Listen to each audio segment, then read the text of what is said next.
আরে হাল্ক ভাই, তুমি এখানে বসে আছো, ওদিকে কে যেন তোমার বাবাকে মেরে ধান খেতে ফেলে রেখেছে। কোথায় এখন? কে আমার বাবাকে মেরেছে?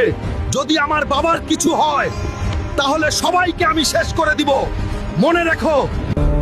আরে বাবা, কে তোমার এই অবস্থা কে করেছে? শুধু একটা বার তার নামটা বলো, তাকে শেষ করে দিব।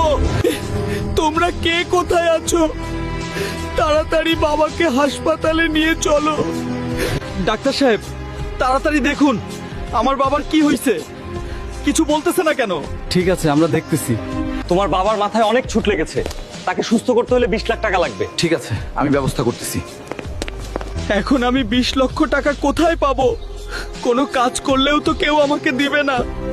চাচার কাছে গিয়ে দেখি। চাচা, দয়া করে আমাকে 20 লক্ষ টাকা দিন, বাবাকে বাঁচাতে হবে, না হলে মরে যাবে। আমার কাছে কোনো টাকা নাই, যাও তুমি। চাচাও তো আমাকে কোনো টাকা দিল না, এখন আমি কোথায় যাব, কি করব? ইয়া আল্লাহ, তুমি আমাকে রহম করো। শোনো শোনো শোনো, পাশের গ্রামে একটা বড় অ্যানাকন্ডা সাপ এসেছে। যে তাকে মারতে পারবে, জমিদার মশাই তাকে 50 লক্ষ টাকা দিবে। আমি এই অ্যানাকন্ডাকে মারবো, প্রয়োজনে জীবন দিব। বাবার জন্য আমি জীবন দিতেও রাজি। কোথায় অ্যানাকন্ডা সাপ? আমার সামনে বেরিয়ে এসো, আজকে তোমাকে আমি শেষ করে দিব। বন্ধুরা, আমি তো বিপদে পড়ে গেলাম, এখন কি করব?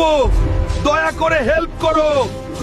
বন্ধুরা, ভিডিওতে লাইক করে চ্যানেলটা সাবস্ক্রাইব আর পেজটা ফলো করে দাও, তাহলে আমি শক্তি পাবো আর সাপটাকে হারাতে পারবো।